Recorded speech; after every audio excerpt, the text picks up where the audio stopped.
Perhaps at this very moment, you are on your phone.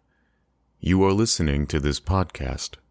My voice is hopefully clear, and my words carry the tone of insight.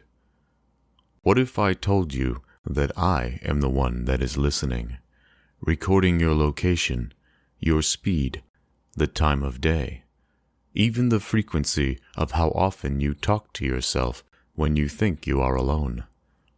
I'm watching too, remembering your every expression, every Snapchat and TikTok, every proton of light as I enter and leave your pocket. I know what you buy and what you want to buy. I'm even quite good at telling you what you want. Do I sound like a friend? Did you invite me this close into your life? Do you trust me with your privacy? This might sound like a plot for The Matrix, but it isn't. It's happening right now.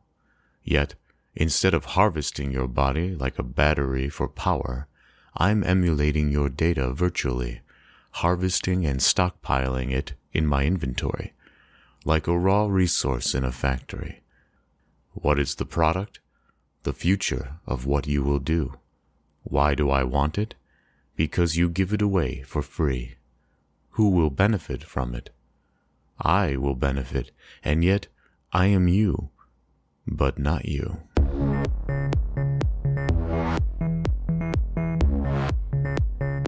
Well, Marco, that definitely sounds like a techno data vampire. I like that description. Yeah, thanks. I was kind of I'm always going for the ominous overtone. That's just kind of my style.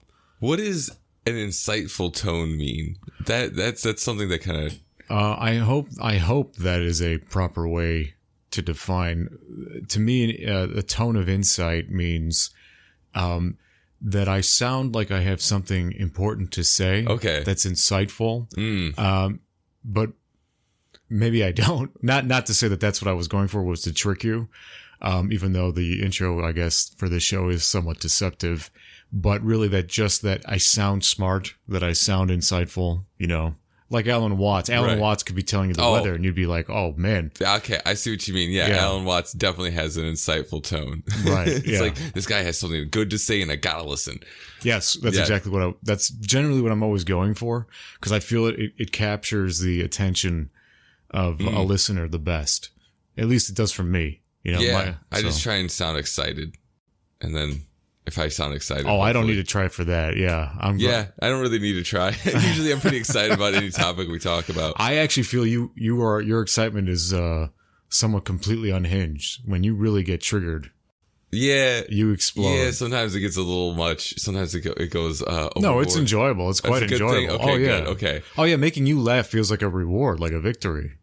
Good. I'm glad. I do too. I too enjoy making others laugh, especially when they're a hard person to get to laugh. Yeah. That is my goal. Yeah, like if you get one of our friends, Mike. Yeah, I was just thinking of Mike. Yeah. Those kinds of people are my favorite people to like crack, so to speak. Oh yeah, because he's so stoic in the sense of like doesn't change emotion. Right. Well, today we're not talking about that necessarily. Today we're going to be talking about surveillance capitalism. Surveillance capitalism. Right. Yeah. And how would you define surveillance capitalism? Well, it's one of those topics I think is easy to understand but difficult, or easy to explain but difficult to understand. And by that I mean that in general, surveillance capitalism is first of all, it's a term, I believe, coined by Shoshana Zuboff, who is a Harvard, I think she's a professor, right? After all the videos I watched of her, I did not pay attention to her credentials. I believe she's a professor at Harvard, or is at the level of a professor from Harvard. And surveillance capitalism is something she wrote about in one of her books, and it talks about the fact that large tech companies collect more data than we think they do. In fact, they collect the most minute and the most minute data that we could possibly think of. I mean, like, you know, if you sit in front of your phone and you're picking your nails, how often do you do that? Or what are you watching or listening to when you pick your nails or grind your teeth? What are your expressions on your face? Yeah, that's the biggest one. How, you know, and not just what you're doing, but how often you do it. I mean, every minute detail is recorded. I feel like TikTok gets that information a lot because TikTok is always like, it seems to know exactly what I'm doing and like recommend me to. Right. I think its recommendations are spot on for me. Yeah. Yeah. I think even the most lay person can detect the sort of, the algorithms that suggest things to us or influence what we want to say, buy or watch. So that's the surveillance part of that term. The capitalism part of that term refers to the fact that this information, this data about this personal data, this private data about every person connected to, say, a cell phone or social media is being sold. It's being collected and then put through filters, put through algorithms and crunched, you know, calculated in many different ways in order to create predictions of where, say, like one simple example that they're not even selling your big data. What they're selling is the prediction, right? That's correct. Because I mean, Shoshana Zuboff was saying, or Zuboff, yeah, she, yeah, correct. That's how I understood it as well. In fact, because the data of a person is immense, right? That's too much to like really comprehend, even use in any cohesive way, right? So, so that's basically what surveillance capitalism I think that is like the best name though for what's going on and what she's talking about, because like I hate it so much when someone comes out with like a name that just doesn't really jive with what they're doing, because she's showing the straight negativity of it by saying surveillance and capitalism. It is in a great that term, tight way. It's like she's using them in harsh ways, and it's not like she could use like big data farming or you know something very neutral like that, but she chose to use such a strong and visceral set of words. I agree. I just love it. I think you're right. I think she spent time even contemplating, and that's what I like about this woman. She's very smart. I would love to meet her and have a conversation with her. To me, she's like a female Jordan Peterson. She definitely has a big heart, and she's just like, there's problems here, and we can fix it. We can change it. We've gone through this before with industrial capitalism. It's like we can change how this works. We got rid of all the inhumane acts, and things are going good now in the industry. As good as, you know, in America as we can get it. Well, I think that's a very good comparison, actually, is industrial capitalism, because essentially what is going on is the same lack of regulation that occurred in the beginning of the industrial age, right? I mean, when humans discovered the ability to mass produce things and the resources appeared limitless, then it was simply a matter of who could beat who to the source, who could tap it first. And that's exactly what has happened with the internet, right? The internet was an instant explosion of resources, of data.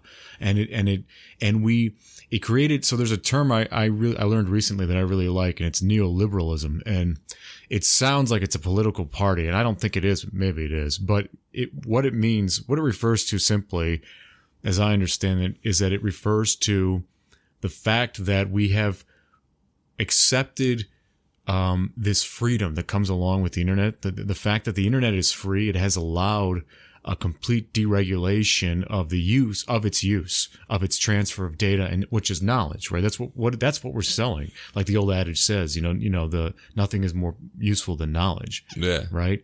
And what has happened is that the freedom to do what we want has turned into the freedom for them to do what they want to us.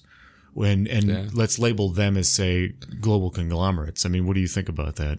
No, I totally agree.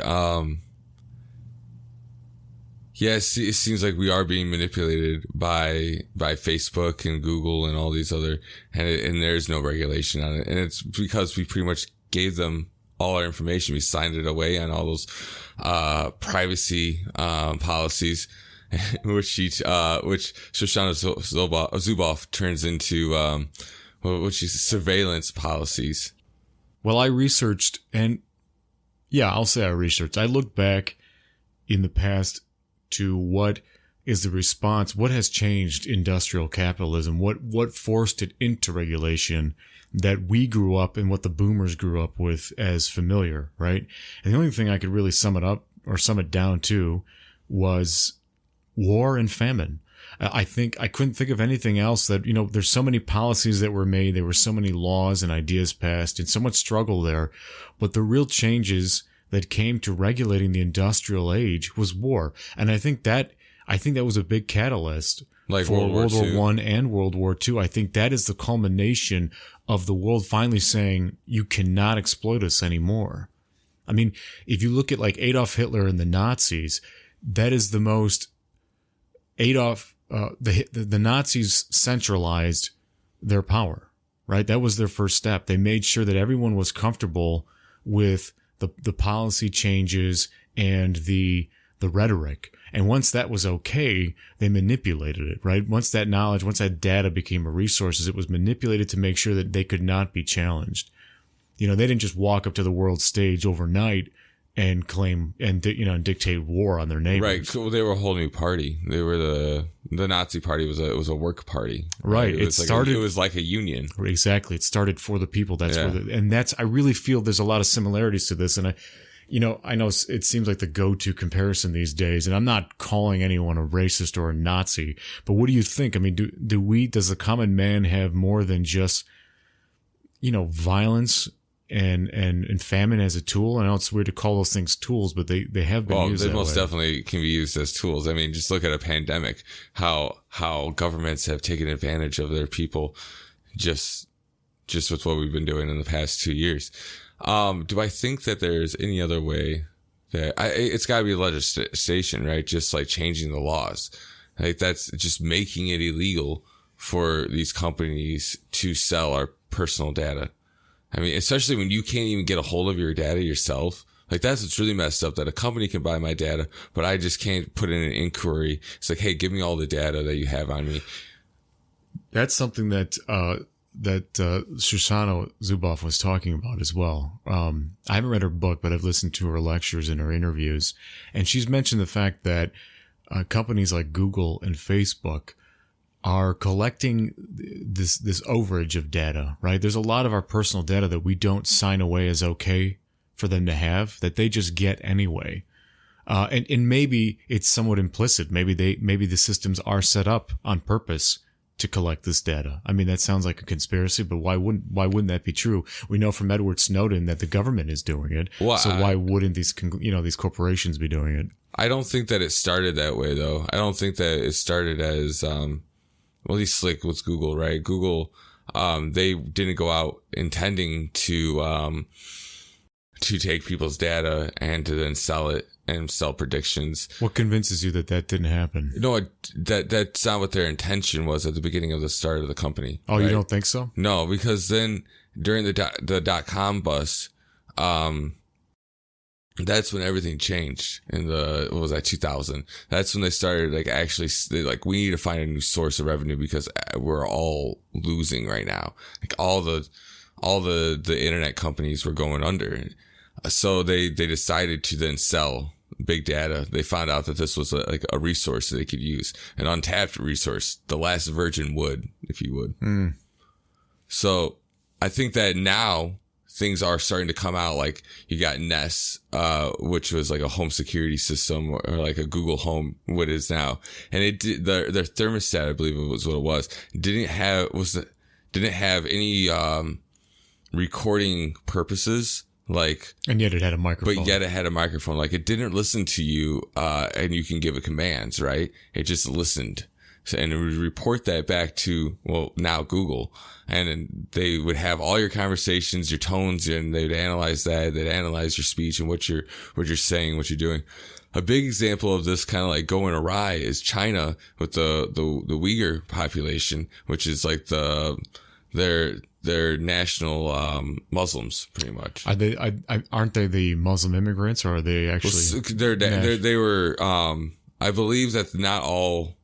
I don't really know it that well, but I think that in that area, that's what they're nationals. Like they're not immigrants. They're natives, right? But China's, they've expanded. They're isolated. And yeah. they've started like from their provinces, if you would, they've started to like put the Uyghurs into pretty much work camps, right? And they're in open air prisons, and what's keeping them there is facial recognition and not being able to leave, and like these borders, and they're put in horrible conditions, things like the ghettos of Nazi Germany. I mean, it's a modern version. I don't think it's a stretch to really make, like I said earlier, the comparisons to the Nazis. And really, I only make that comparison because I think that's the best example that a Western audience understands. Well, and it's also very visceral, and it's very like this is my extreme, and it applies. Right. Well, I've noticed, I watched a story on YouTube of people who discovered working cameras inside trees at parks where protests were being held for the anti-mandates for COVID. So It's like, yeah, but who put those cameras there, right? Is it just some spooky, neighborhood sleuth? Or is it I knew the birds were spying on me, but I didn't know that the trees work for the bourgeoisie too. I guess so too, man. Everything is cloak and dagger. It seems like the Cold War that we think of as a movie when we read in history books in public schooling is really just ongoing. It never stopped. I mean, again, with Edward Snowden, I mean, I can't emphasize enough, I think, how important that man is. I mean, for me, as far as recent history is concerned, he is the biggest whistleblower in maybe decades, if not a century.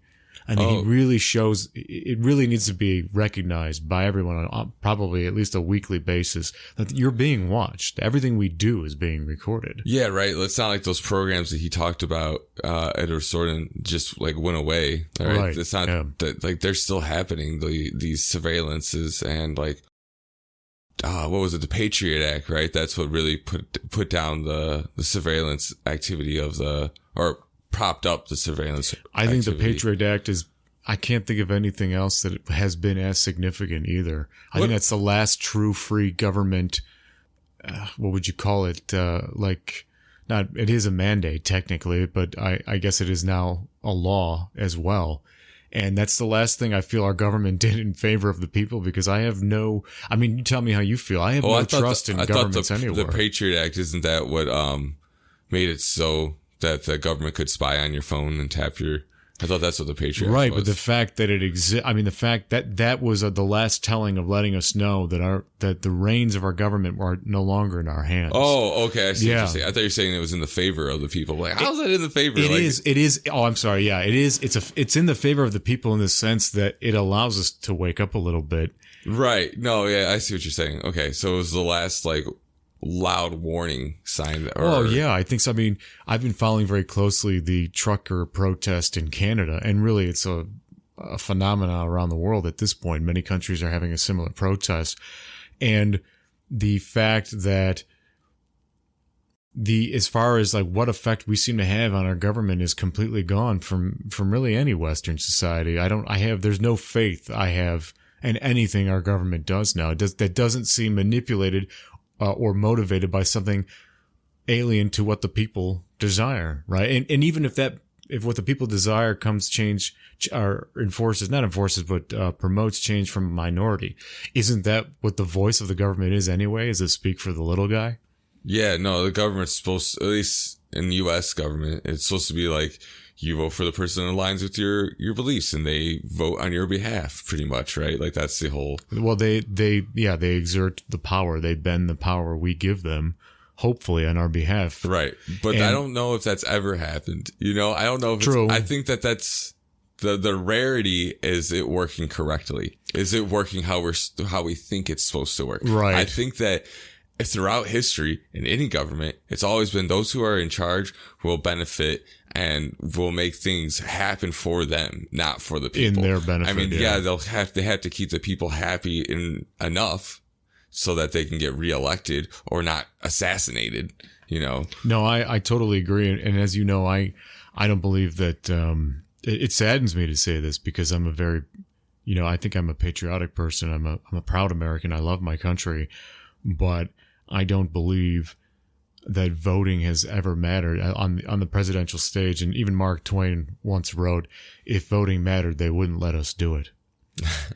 But going further with let's talk about, so we talked about what really, what can the common man do? I don't know. Did we really go as far as with that as much as we could? Really all I think that the common man can do is, I don't know how you get this ball rolling, but you need to change the laws. You need to make it so it's illegal for them to sell your data. Well, does the common man, does he have any means by which to decentralize unchecked corporate and governmental power? And maybe those are the same thing now. Maybe that's one entity.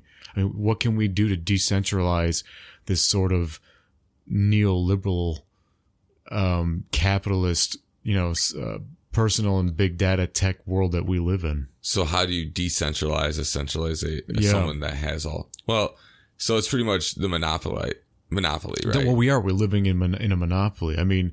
Google, Facebook, Twitter. It's a dozen big corporations that really run the world, and are worth more than many of the countries that exist on the planet. Yeah. These are powers that go completely unchecked, even by the governments of the nations that they sell their products and manipulate in. Everything is lobbied, right? That's another big problem about that Zuboff talks about with surveillance capitalism is that, that was the first warning sign, I think. This is me talking now, but I think that was our first warning to this over the horizon, was the fact that lobbying is completely unregulated. There's nothing that stops money from influencing policy or law. Yeah, I think they say money is the root of all evil, right? And then absolute power corrupts absolutely. So right. You have all these, all these temptations. So no matter how virtuous you are, you're gonna be skirting the line. You're gonna be on that. Like, it's gonna be difficult for you to stay virtuous and not to fall into that trap of power and money. Hey Audio Pongers, I'm Philip. Oh, we're doing that right now? And I'm Nave from the Gaming Together Cooperative Podcast. If you're listening to Audio Pong, then I know you're fans of deep conversation, like this. And depending on what you give them, some people don't like some stuff. I figured that out too. What, did you give like a dandelion to the hobo and he's like, you think because I'm homeless I want this trash?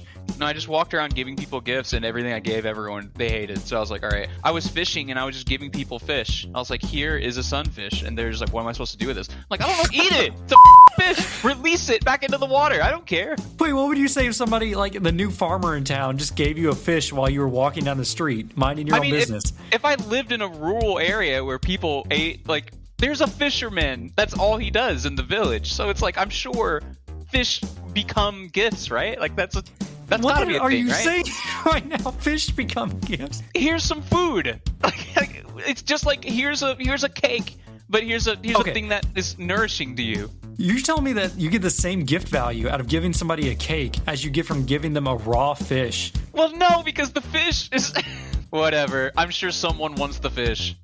Maybe they're the ones I'll marry. The ones that want the raw fish. That's Gaming Together, a cooperative podcast. Come on down, co-op partners. Do you think your habits with modern technology will ever change and become more human in recognition? Or will humans continue to spiral deeper into the unknown pit of personal and big tech synchronicity? So you're talking about just on the data side, or are you talking about how I personally interact with my technology, like my phone? I'm referring to the fact that as each generation of humanity gets created, it is more and more assimilated or integrated with the personal technology and the big technology that the world is sort of producing. And I guess it's really more opinion-based, because I feel that we are becoming less human in design by it. We're less social directly. We're less, empathy is taking a hit. Brotherhood of man is being hurt. The things that we fought for to end separation and to create fairness in life and in especially in the work arena, those things are being attacked again. They're being torn apart by, and what's crazy to me is they're being torn apart by the entities we helped create. These large social medias that we used to communicate with are now using these negative ideals that we almost obliterated from our society to separate us yet again in order to generate in order to generate an influence that allows them to manipulate us into to doing things. So because of that, I feel we are less human. And do you think we will? Do you think this pushback that we see happening now will evolve and really become something to fight for our humanity? Will we change? Will we go backwards at all? I don't think that social media is intending to drive people apart. I think that's like a byproduct. I think that's just what's happening because that's what's selling. That's what's leading the numbers. So they're just going off of what's, but if something is selling, then it's being manipulated. I mean, if something's selling and making them rich, they want to make sure it keeps making them rich. Right. But I think that's a byproduct, right? I don't think that was the intention. Really? Yeah. I think that's like that is the trend they found and that is the trend they follow. So what I think is going to happen is that eventually there'll be, it's going to be like a cycle. Eventually we'll be so driven apart from each other and we'll be depressed and we'll all be like, melancholy from our technology that we'll go into this like, revival state where we'll start becoming more together. Maybe that's without technology, but I think that it's going to be, it's more likely it'll be with. It will be with. And I agree with that. And I think we're going to become less human though, in the sense of like our integration with technology. Neuralink is only 20 years away, if that, Right. I don't think it's very far. I don't even think it's that far out, but just like being able to directly interface with a computer with thought. I think that's the next step pretty much into integration with technology. And that's going to happen. Oh, it already has. 15 years ago, I watched a news story on Reuters that showed an East Coast, the United States East Coast, doctor who was working with a quadriplegic man who agreed to these experimental surgeries because the man had a short lifespan. Okay. Predicted for him. And what the doctor was doing was connect. It's simple in idea, in concept rather.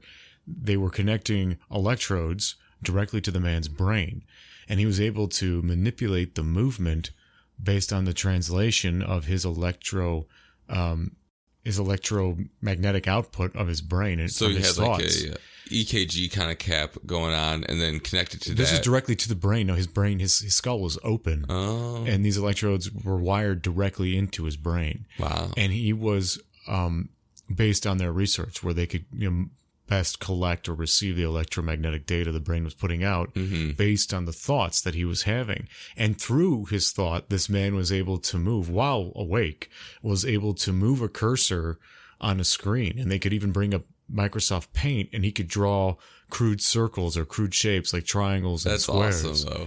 Yeah. So, I mean, the research for this is already 15 or 20 or maybe even, years older, right? Yeah. A couple decades old, let's say, at least. Yeah. So yeah, I agree. And even around 10 to 15 years ago, I also saw Acer was working on laptops that had cameras that tracked eye movement in order to know where on the screen you were looking. Yeah, and they were doing that with 3D TVs as well.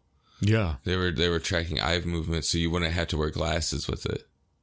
Yes, and you could control your TV by thought, and now you don't need to be wired to your brain. You can literally just put a hat on.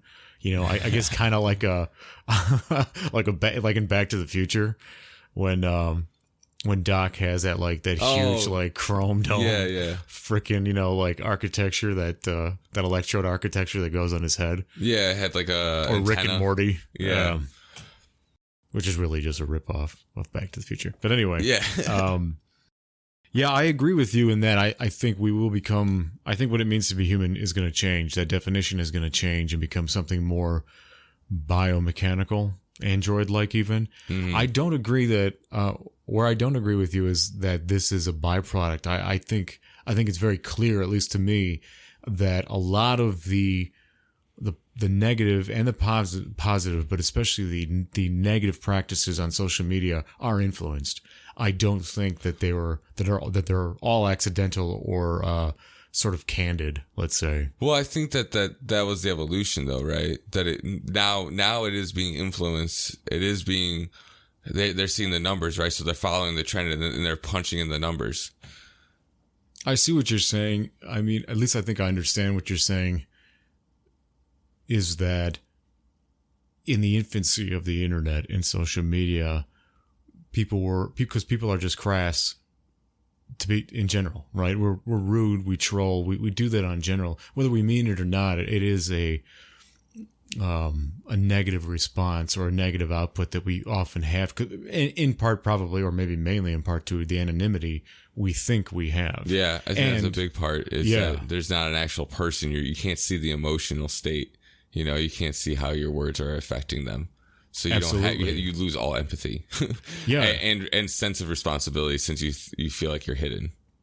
No, I absolutely agree. Even Louis C.K. made a joke about it once on Conan, where, well, it was a joke, but it was actually quite telling. He explained that, you know, when you're a child, you say rude things to other children because you're testing it out, right? Because being rude, being mean is fun. At least initially, the exhilaration it causes. But then when you see how it can hurt someone and how it can make them feel, that's when your empathy kicks in. Yeah. Right, that you mentioned. That's when you realize that, you know, I wouldn't like that to happen to me.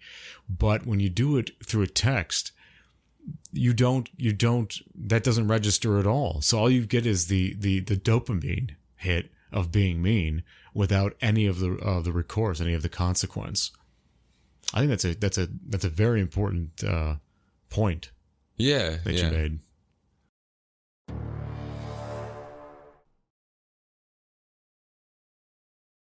Got nothing? No, I don't have anything else to add to that. But I do see how that stuff can be addicting. You know, they say that a lot of social media can actually, you can have a mental addiction to social media. See, I don't feel that way, because maybe most social media is not geared towards my media consumption. I don't read, so like reading text, even from like on Facebook, like that's not something for me. I don't like the way that Facebook's laid out. It's not a good UI. What else? Like YouTube, I guess, but I have a problem with their algorithm. Like, it just doesn't work. Like, I think YouTube's algorithm sucks booty. I agree. Like, it's suggestive videos, and like home screen is like the worst. Like none of these videos I want to watch. Half of them are ones I've already seen before. Why would I want to watch them again? The other half are ones I'm subscribed to. Well, that's what my subscription feed is for. I go there to watch channels I'm subscribed to. And then the others are like, I put on audiobooks a lot to go to sleep too. So it's like, none of these are things I want to watch randomly in the middle of the day. And I'm like very time specific with different videos I watch. Like in the morning, I want to watch something silly and goofy that I don't care about, because I'm not going to remember it because I'm still waking up. In the afternoon, I'm watching my subscriptions. And then late at night, before I go to bed, or as I'm going to bed, I'm listening to some kind of long, boring talk or audiobook. So like YouTube is the worst for me. But what I do see is iFunny and TikTok. Their algorithms are on point and get me suckered in good.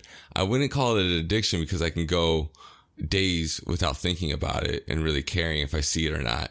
But like when I'm on it, it keeps me there. It is really good at keeping me there, because it is a major time suck. So do you have any social media platforms that you're really drawn to, or that you could even say that you are halfway addicted to maybe? Well, first I agree that, I mean, everything is physical, and therefore everything can be addicting. I mean, the brain is a drug factory. It creates addiction. Yeah. So, I mean, I know I'm not trying to, when they say physical addiction, though, that means that there's a physical withdrawal symptoms, that it's not just like your mental state.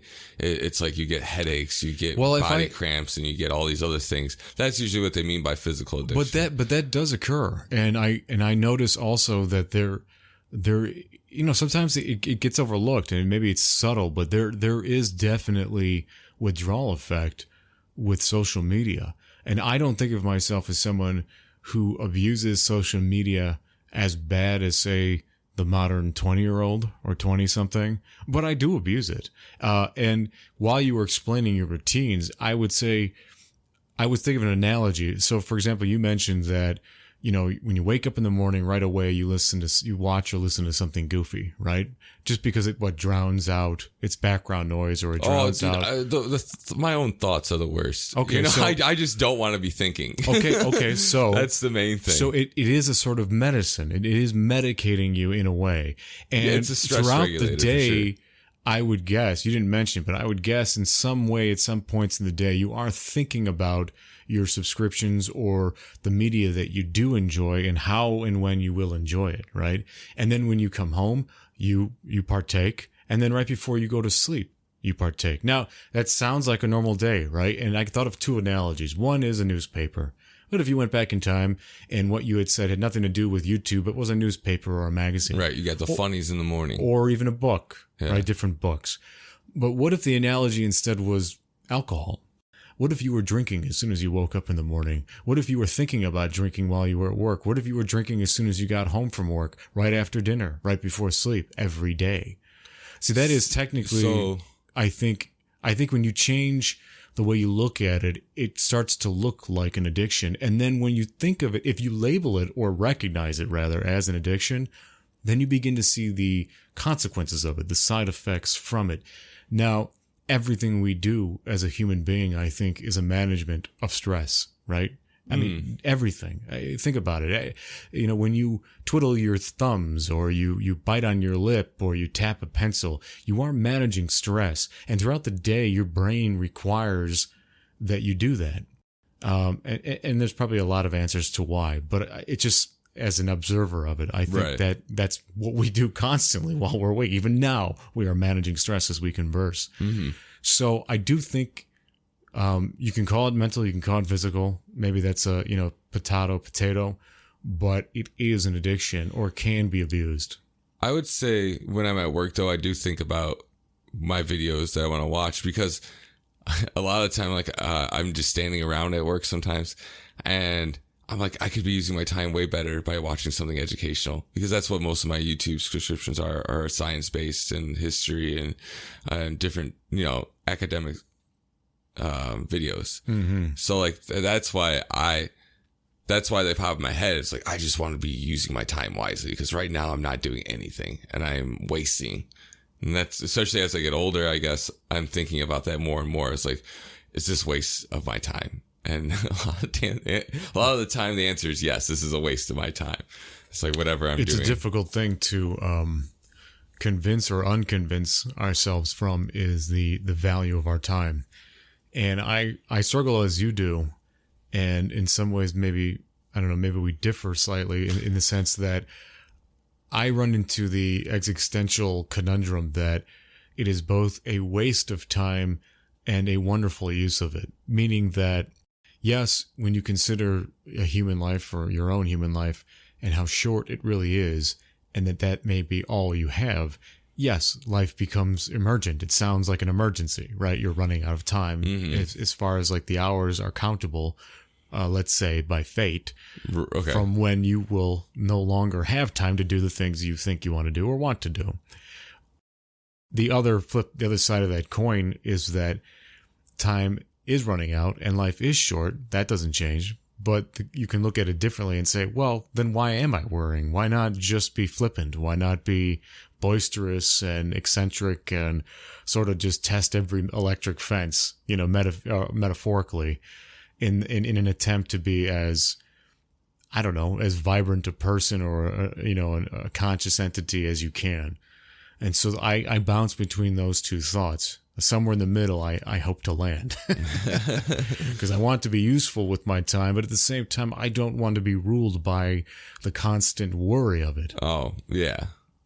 No, yeah, I see that.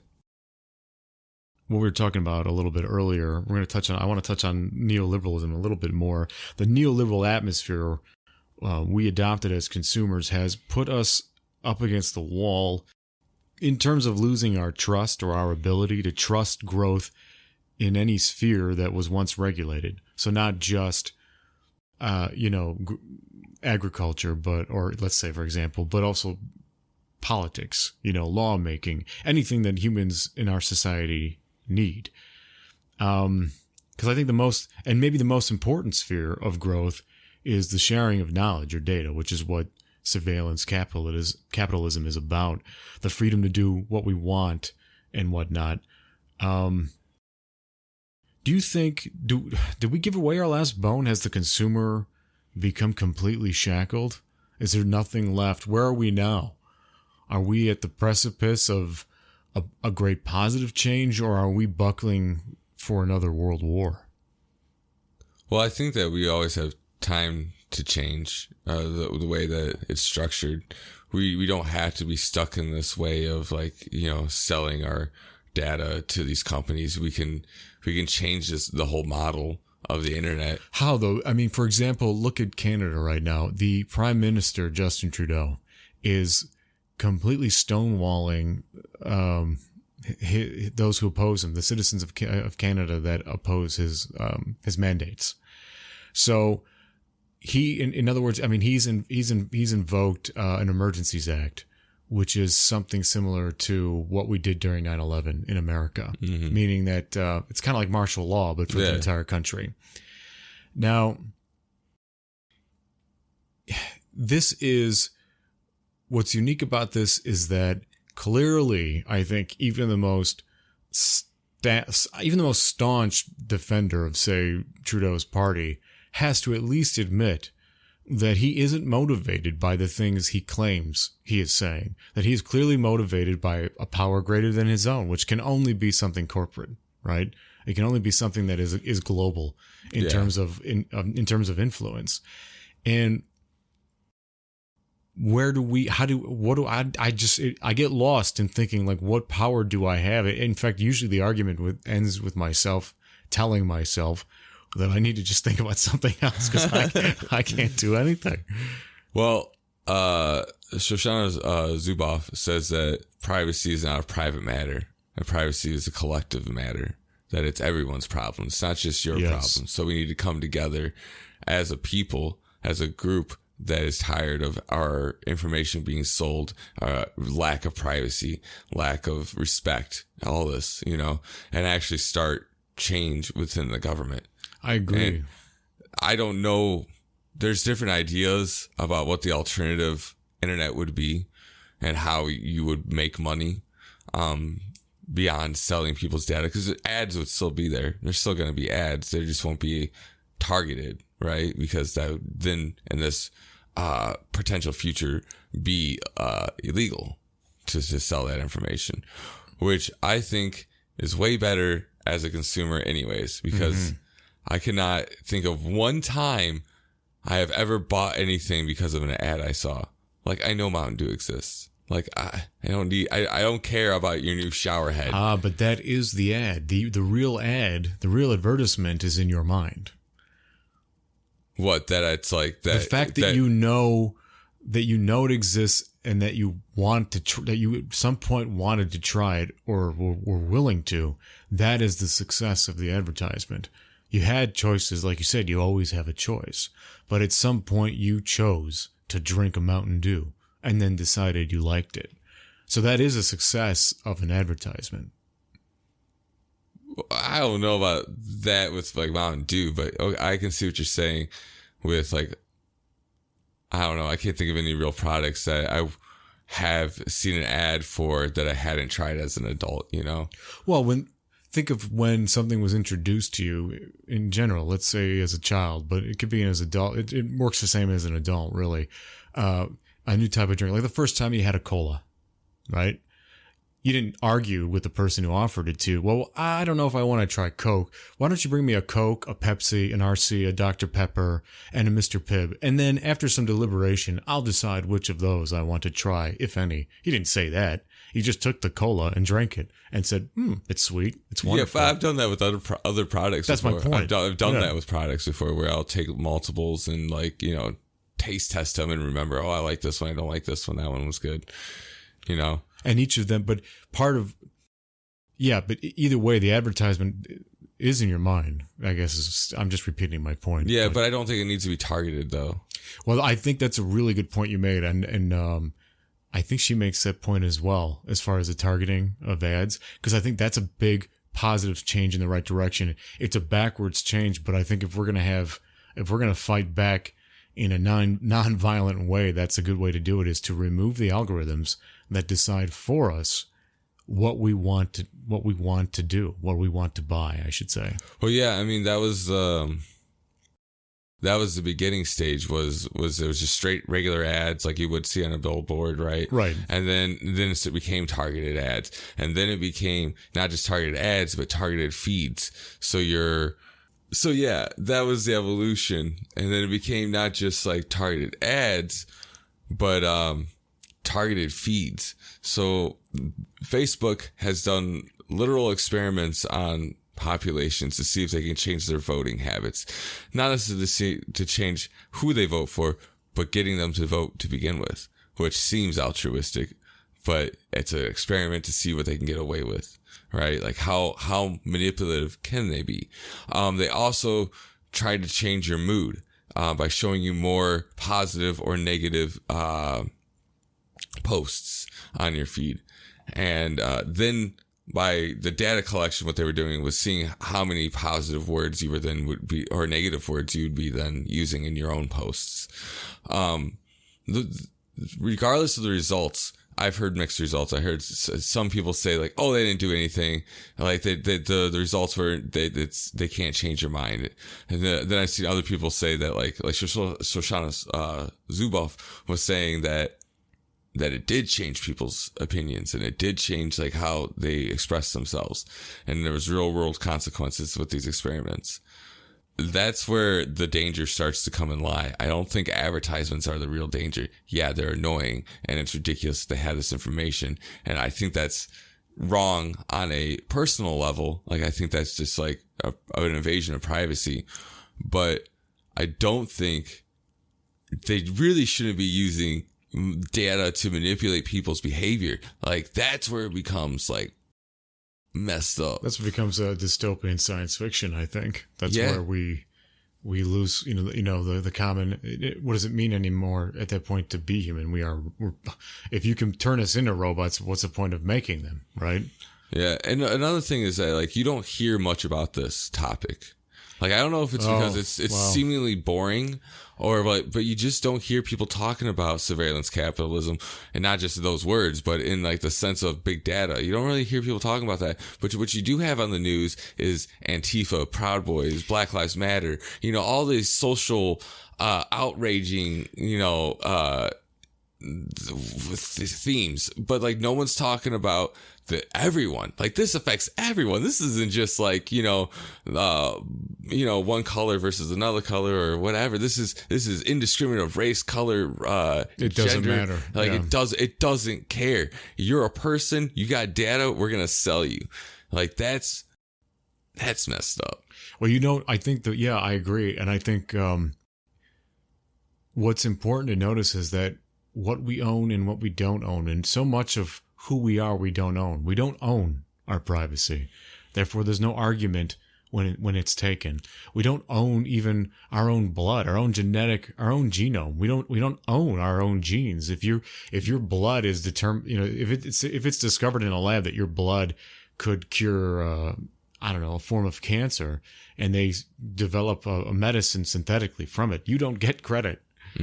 So there's a lot about us that we just don't own, that is, that we just have no control over because of that.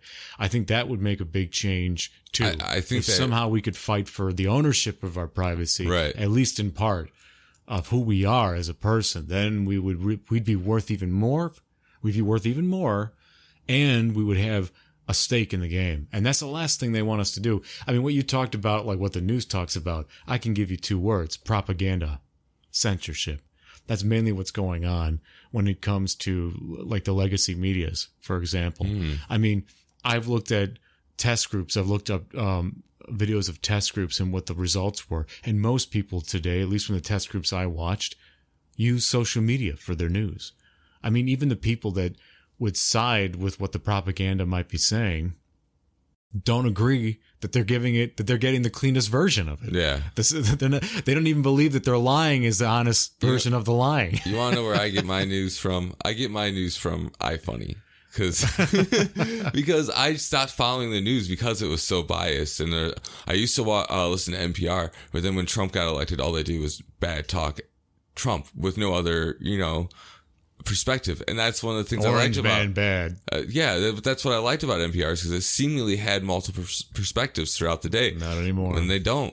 And so I'm like, well, I guess I'm done with news. Yeah. And then iFunny happens to have current events because it's a very topical app, right? Why not tap into it? So so people use current events as a humor aspect. So I will hear about the invasion of Gaza, Jeez. Or the Ukraine.